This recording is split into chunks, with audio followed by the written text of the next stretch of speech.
Straight talk from Israel. You're listening to Israel News Talk Radio. You're listening to the Jay Shapiro Show.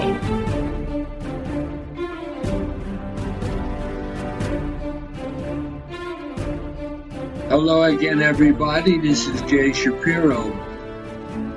There are a number of issues that are of importance this week, and I have tried to say a few words about each of them so that the listeners will have some idea of what's happening. The biggest and the so far most controversial subject is that of conversion issue here in Israel. There are a number of religious parties in Israel essentially representing various forms of orthodoxy. The number of Knesset members they represent is not large, but is significant because a coalition is needed in order to get a majority in order to rule in the Knesset. So the other parties give in to the claims of the Orthodox so that a governing majority can be formed. What happened last week is that the Israeli Supreme Court has recognized the validity of different interpretations of the Jewish religion outside of Israel until now. This means that other streams within Judaism, other than Orthodoxy, are not recognized here. Until now, were primarily the conservative and Reform, which are both American forms of Judaism. So they do not have many adherents here in other countries other than the United States, and neither here in Israel. However, the recognition by the court has caused a political uproar here. The other subject that I touch upon is the Biden administration's attitude to the Middle East. The first indications from the new administrations is that a lot of former Obama administration officials will now be deciding and determining American policy toward our section of the world. And the Obama administration was openly hostile to Israel, and the new administration is apparently planning to make overtures to Iran, for example, which is not good news to Israel and its newly friendly Muslim countries who are wary of Iran. And finally, I'll say a few words about the unrest in the United States and the overreaction to the events in Washington on January 6th. This over-response will have a serious impact on the United States itself and, of course, its relationship with other countries. Again, thanks for listening. I'll be back after the break.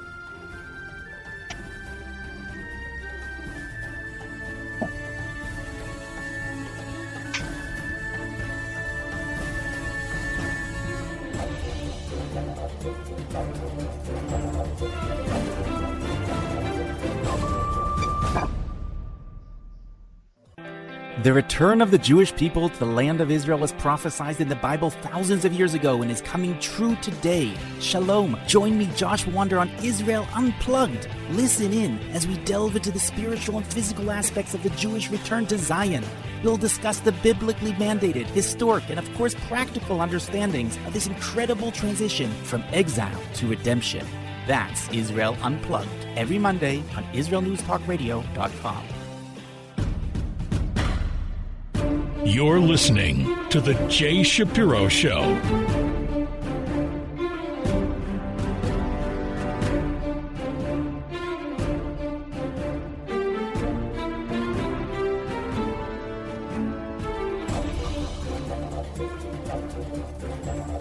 You're back with Jay Shapiro. There's an interesting phenomenon that happens among the Jewish people, and that is we tend to coalesce, get together, and support each other when there is some outside danger. Like here in Israel, when there's a problem of being attacked by the countries around us, we all get together and work together. However, it always seems to be that when there is no outside threat, we find the time to disagree with each other on very basic issues. And some people get extremely upset and hot under the collar. The latest has to do with the recognition of who is a Jew. Last week, Israel's Supreme Court, the High Court of Justice, ruled that the Interior Ministry must recognize conversions undertaken by non-Orthodox rabbis for purposes of the law of return and Israeli citizenship. As might be expected, this ruling generated tremendous controversy, particularly including not only Orthodox rabbis, but also Orthodox politicians.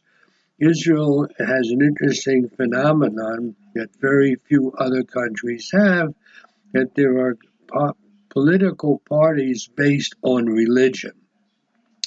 And here the several political parties based on religion are Orthodox. So the Orthodox politicians and the Orthodox rabbis condemned the ruling, while at the same time liberal rabbis and politicians applauded the ruling.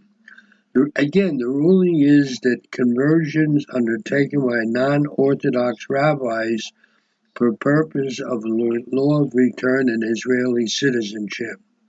As is frequently the case in our day, the words that filled the media were neither instructive nor constructive. They actually obscured some critical questions raised by this ruling. Israel's High Court of Justice has essentially recognized the validity of Reform and conservative Jews, and Israel, as the state of the Jewish people, has to recognize the validity of different interpretations of the Jewish religion, not just the Orthodox approach. Israel is not a country of one specific religious community.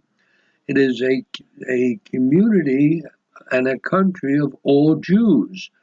However, the state boasts you can question, how can the state boast of its basic law, Israel is the nation state of the Jewish people, and pretend or purport to be a national home for all members of that people if it continues to discriminate between different parts of the people and does not apply the law of return to those recognized as Jews by major religious communities outside of Israel.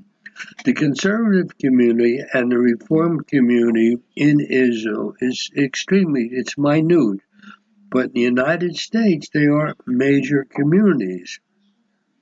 So it's important to clarify that contrary to the claims of some ultra-Orthodox politicians, the judicial decision does not deal with the religious question of what constitutes a valid conversion, but rather it deals with the civil secular issue of which conversions will be recognized for purposes of conferring citizenship.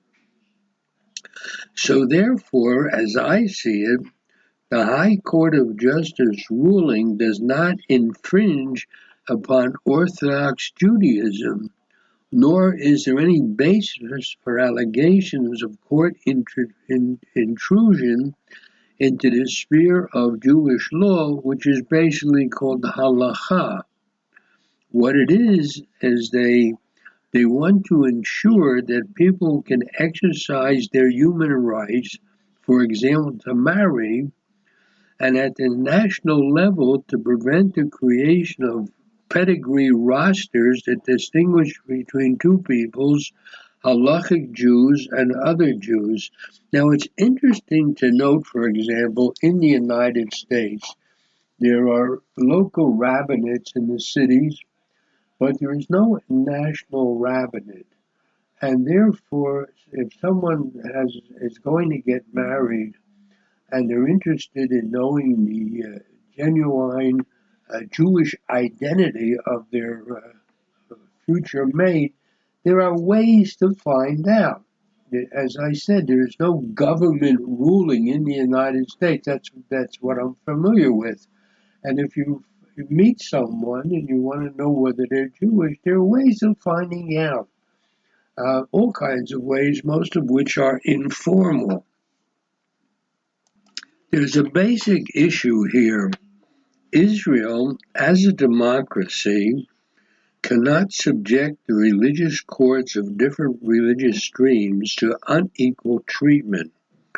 In the past, they have recognized the validity of private Orthodox conversions, so the High Court of Justice now must in the same way affirm the validity of private conversions conducted in the framework of other major and recognized religious streams.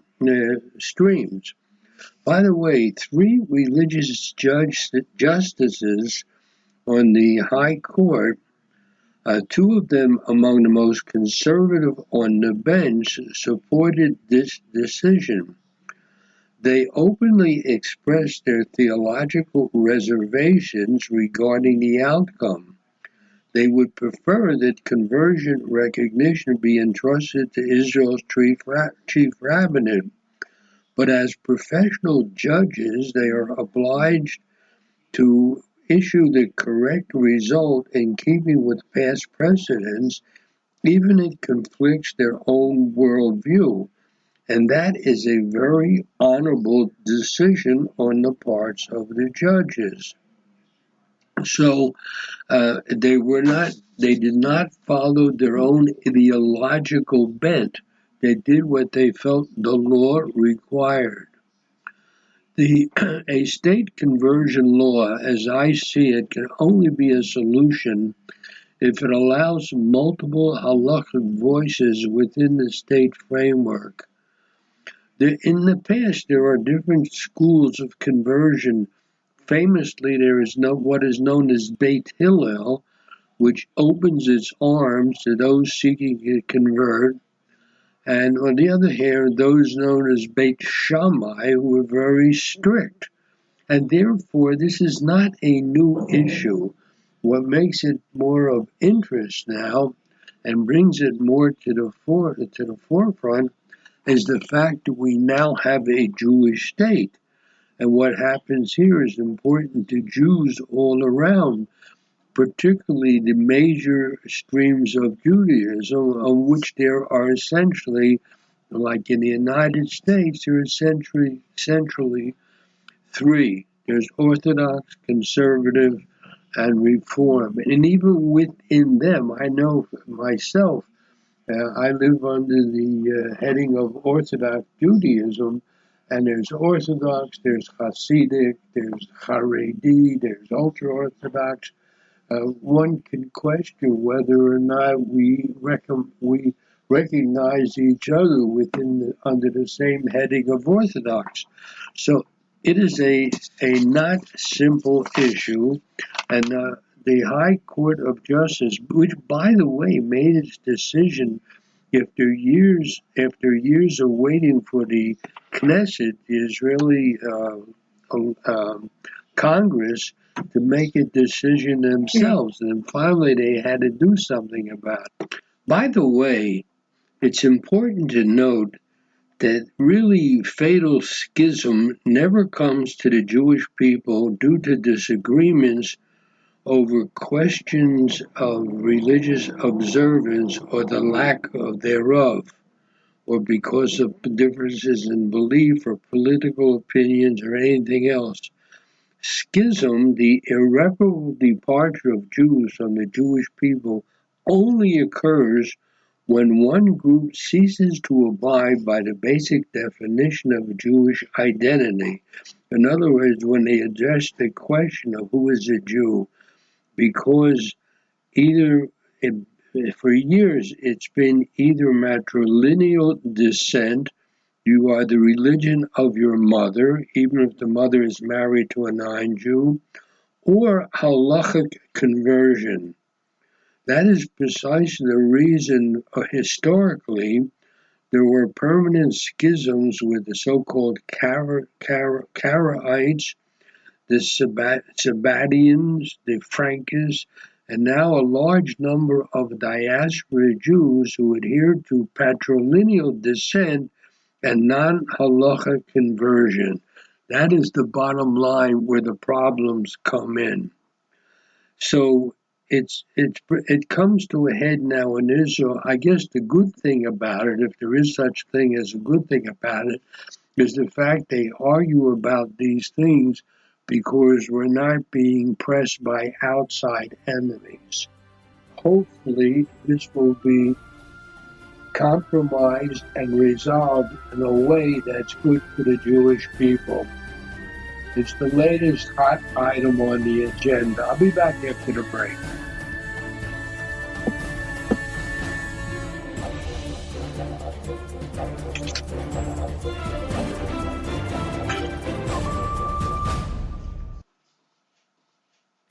Hi everyone, this is Andrea Simento from Jerusalem, inviting you to drop everything and join me on my show, Pull Up a Chair. We'll visit this week's quirky stories, meet fabulous guests, and discover my Israel. Together we'll laugh, shout, and explain the topics that make us say, hey, we've got to talk about that. So get comfortable and pull up a chair with me, Andrea Simento, every Thursday on Israel News Talk Radio. You're listening to The Jay Shapiro Show.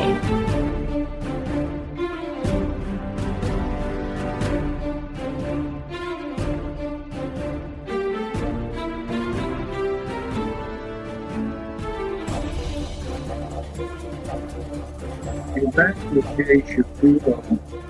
In this segment, I want to start off by saying a few words about what's happening in the United States, and keep in mind that the United States and Israel are very close allies, and to a large extent, I don't want to say they depend on each other, that may be too strong a word, but they cooperate with each other in a lot of ways, much of which we don't know about, having to do with security.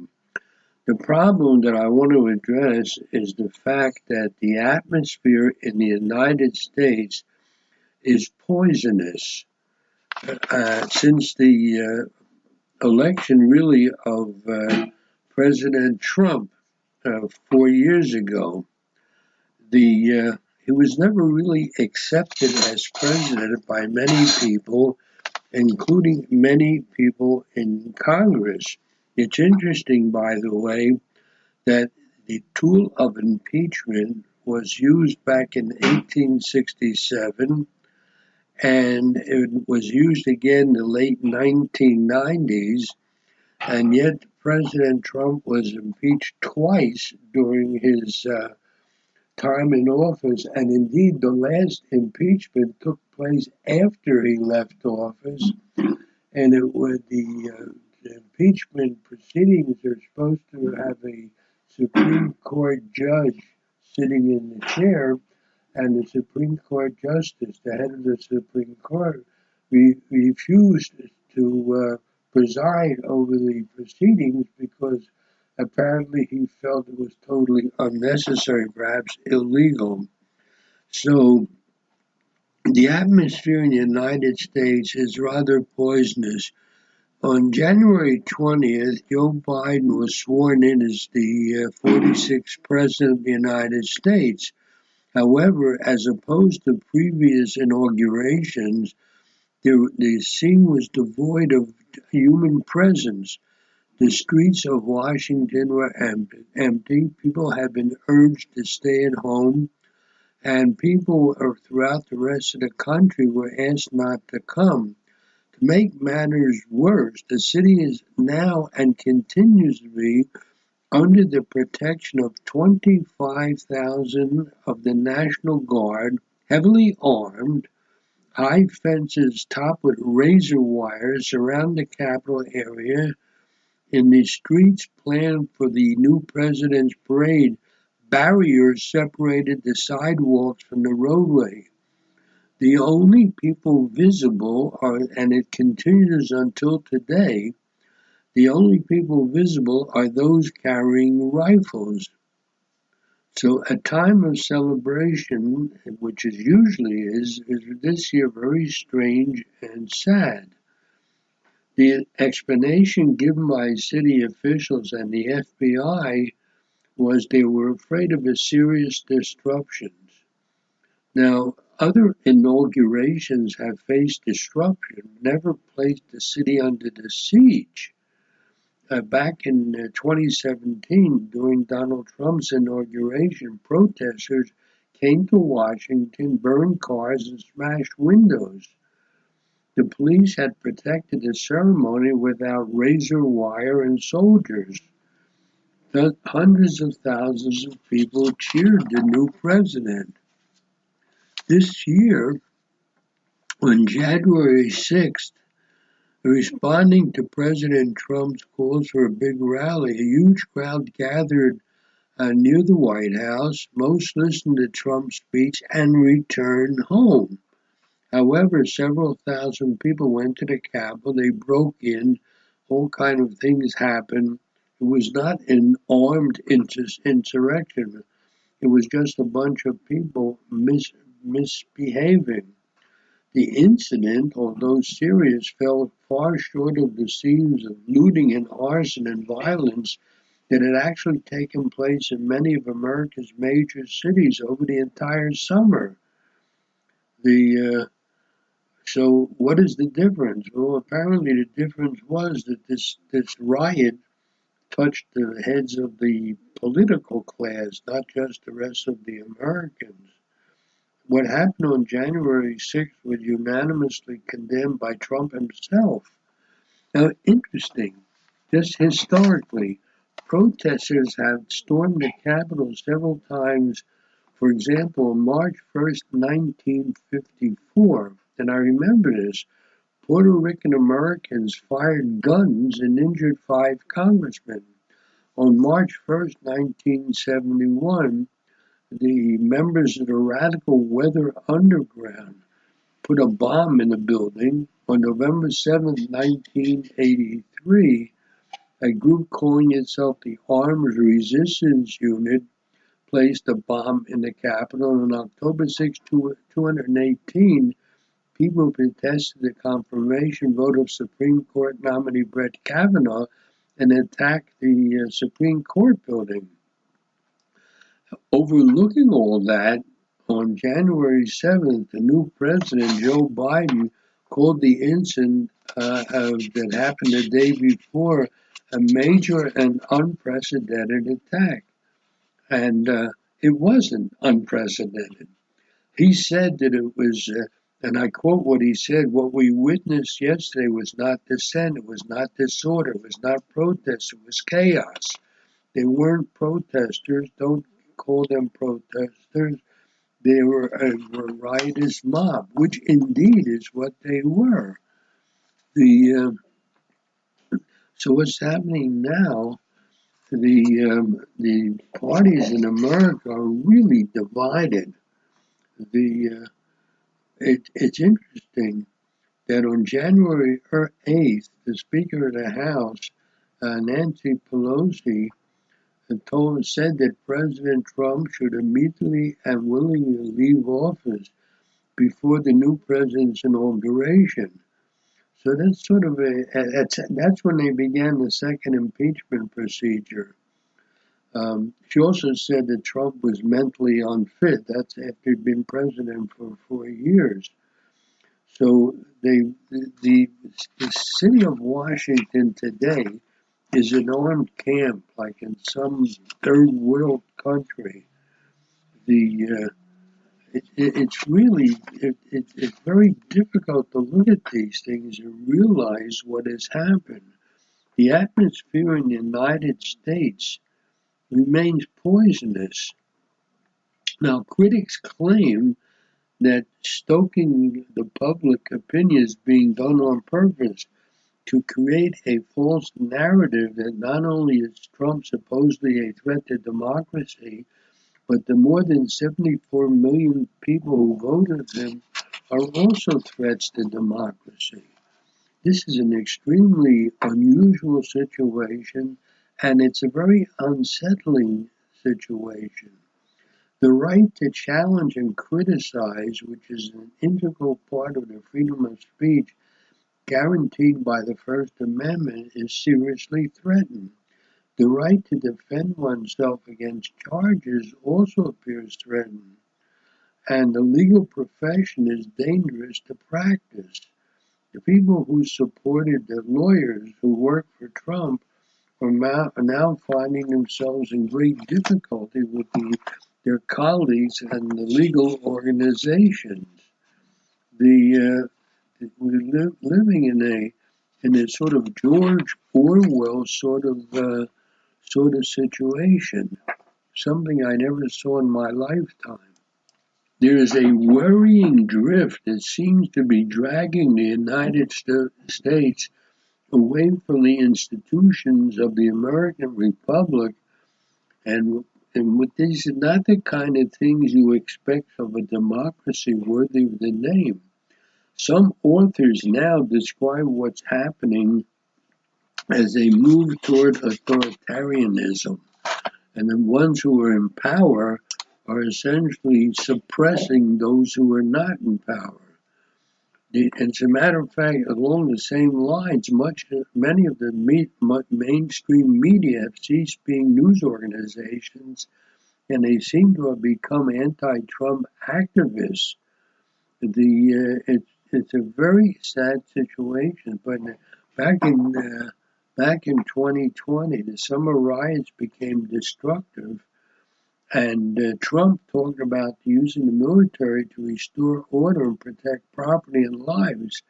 And his political opponents then compared him to Hitler. And it indignantly defended the rioters as essentially peaceful protesters acting in the name of legitimate grievances. That's really a sad situation. There's a tremendous schism in the United States now, which I never saw in my lifetime, and it really is worrying because a lot of people feel resentful that their rights as American citizens are being suppressed. And we've got to remember, 75 million Americans voted for Trump. So there's some new laws coming up and executive actions by the American president that, to me at least, I don't want to go into the details, to me seem very anti-democratic. Just to sum up what I'm saying, I'm very worried about the United States, the bastion of democracy in the world. It's a dangerous time. Be back after the breaks.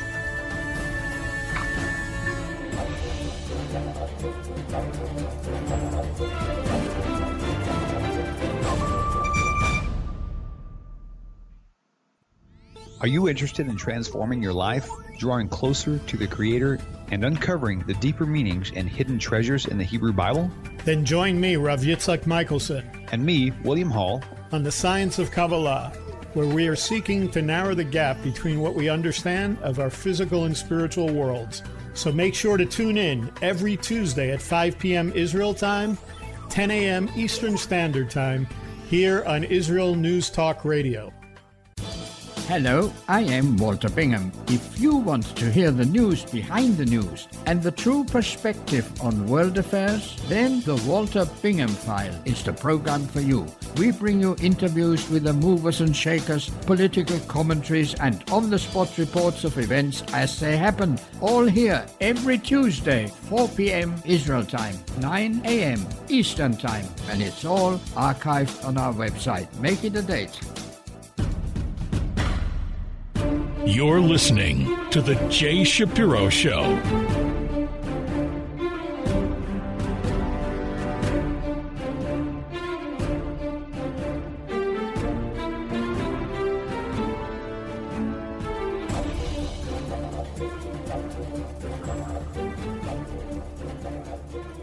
You're back with Jay Shapiro.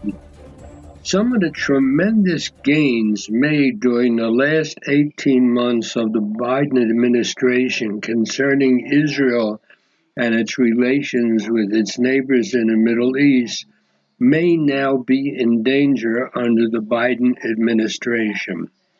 The Abraham Accords, which were signed at the White House in September by Israel, the United Arab Emirates, Bahrain, and the United States, set in motion a normalization process that was unimaginable even to many people who were seasoned observers of the region. It was unimaginable less than a year ago. Sudan and Morocco also signed similar agreements within a few months, and so this was purveyed by the Western mainstream media, saying Trump was disengaged from Middle East affairs and uncommitted to regional security, but that is simply not true. And an achievement of the dramatically changed regional political order during Trump's last year in office, the normalization agreements were not accompanied by widespread street demonstrations that we became accustomed to in the cities of the Arab world. The unquestionable premise of the regional order prior to the diplomatic breakthroughs achieved under Trump, that Arab states would not normalize relations with Israel without a resolution of the Israel-Palestinian conflict, that became totally irrelevant in a strategic realignment of the Arab Gulf states with Israel. Now that the U.S. President Joe Biden's administration is in, and in just over a month since the president's inauguration, it has shown an almost reflexive eagerness to reverse whatever President Donald Trump did, whatever his policies were. They are now trying to reverse them. So it seems that Middle East geopolitics seems set for a tough and dangerous readjustments. On the campaign trail, Biden signals his intentions to resurrect former U.S. President Obama's 2015 nuclear agreement with Iran.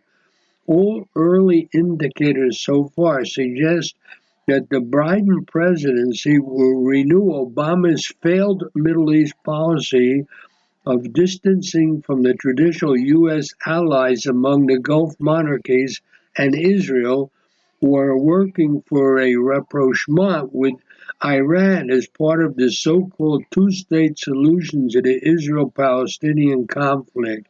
In other words, Biden wants to push back anything that Trump did, including something which has been unusual, a normalization between Israel and its Arab neighbors. In reassessment of the U.S. ties, for example, to Saudi Arabia, which Biden had once called a pariah state, the administration lost no time in effecting change from the status quo ante. Biden's State Department, already in the first 2 months, halted the previous administration's proposed sale of U.S. precision guidance missiles worth $290 million to Saudi Arabia. It also ended U.S. support for offensive operation by Saudi-led military coalition in fighting the Houthi movement in Yemen. And this underscores Biden's intention to make human rights a key issue in U.S.-Saudi relations. And now, worst of all, in my eyes at least, Biden pledged to allow the reopening of the PLO mission in Washington. In other words, the terrorists are having an office in Washington again. He's going to resume financial aid and restore diplomatic relations with the Palestinian Authority. And Biden, by the way, is the first U.S. president in 40 years not to contact Israel's prime minister as one of his first actions in the White House. It was weeks later, and it was by not Biden, but by his vice president. So in what seems like a very bizarre unilateral concession to Iran, the Biden administration ended Trump's foreign terrorist organization designation of the Iranian-supported Houthi rebels in Yemen just a week ago. Among his first actions, Biden spiked relations with the United Arab Emirates, and he stopped the huge $23 billion deal made in the final days of the Trump administration to supply the Emirates with 50 F-35 stealth fighters. Now, this affects Israel because this risks undermining one of the United Arab Emirates' key motivations in the Abraham Accords, which it signed with Israel. The signing of the normalization agreement in return for U.S. supplies of advanced armaments. So, given the fact that the United Arab Emirates also brokered a deal between Israel and Sudan, as well as the prospective Mauritania-Israel normalization agreement, the Biden administration also risks undermining the United Arab Emirates' active role in promoting peace between Israel and its neighbors in the Middle East and North Africa. In other words, so far, what's happened under the Biden administration, all the moves concerning our region of the world here in the Middle East have been negative and can have very bad influence on our relations with our neighbors. Now, all these things that were done by Trump, it seems that Biden wants to just eliminate or cancel. There's some things that the Biden administration cannot easily overturn, but Biden seems well on the way to reversing the gains in the Middle East diplomacy that was brokered by the Trump administration. People are calling Biden's foreign policy the Obama II, and includes all these people who were involved at the time with Obama.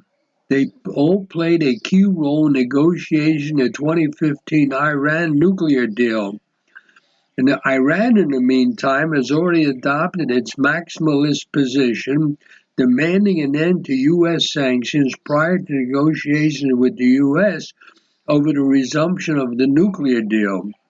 So, meantime, we know because Iran has begun increasing its uranium enrichment levels to 20%.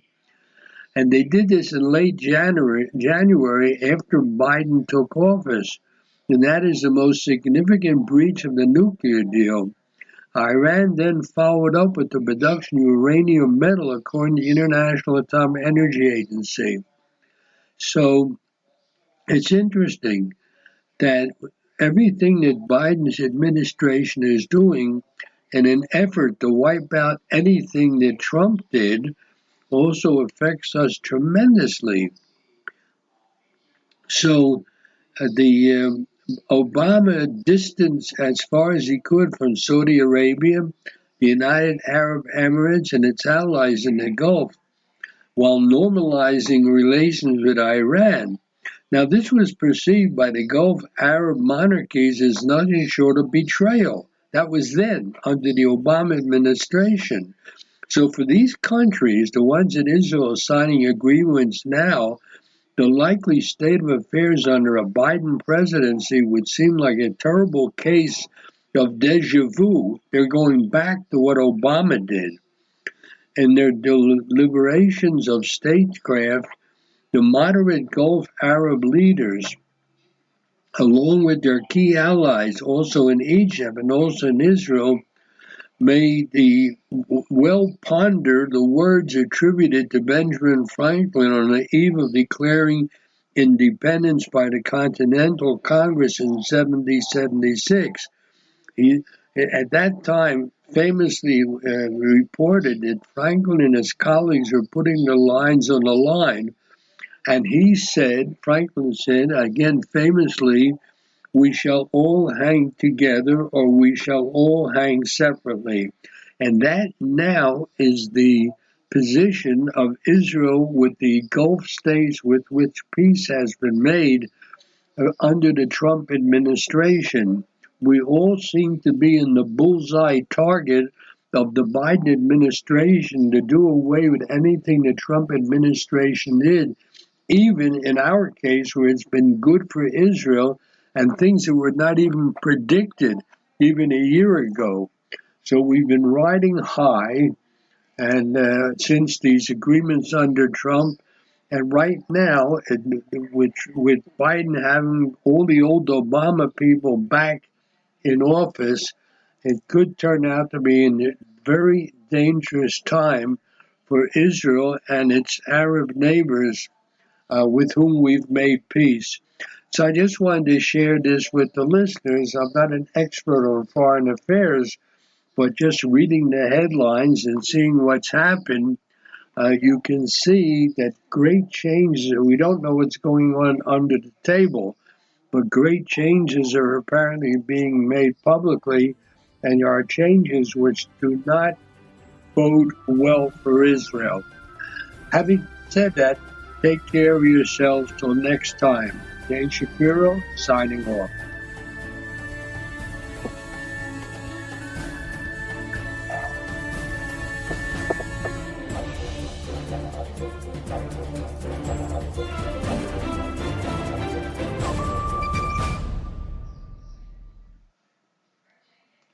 If you love Israel News Talk Radio, then you'll love our Facebook page. We keep you up to date on what's happening in Israel, plus little surprise treasures that we don't share on the radio. Go now to follow us on Facebook. Just look for the Israel News Talk Radio Facebook page, and don't forget to subscribe and follow us by clicking on the like button. We post great stuff there that you'll want to share. Israel News Talk Radio on Facebook and Israel News Radio on Twitter. If you're hearing this message, everyone else can too. Advertise with Israel News Talk Radio and get your message out to people. We'll build a personalized package for you. Contact advertising at israelnewstalkradio.com. Straight talk from Israel. You're listening to Israel News Talk Radio. Hey, this is Jake in Anchorage, Alaska, and I love listening to all the super interesting interviews and up-to-date information on what's happening in Israel. Hello, this is Anna King, originally from London, now living in Israel. And what can I say? Israel News Talk Radio is my cup of tea. My name is Bhaskar. I'm from India, and I love listening because you get to know the truth and wonderful voices from this lovely country. Mom! Okay, wait a minute. Hi, this is Chava Dax, and I'm calling from the rolling hills of Ma'ale Adumim, just north of Jerusalem. I always listen to Israel News Talk Radio to get all the latest news and commentary and to keep me up to date every day. This is Sarah Dax from Ma'ale Adumim, and I'm 12. I wish Israel News Talk Radio was boring so my mom wouldn't listen to it all the time. Mom! You're listening to Israel News Talk Radio. News, opinion, and more. You're listening to Israel News Talk Radio.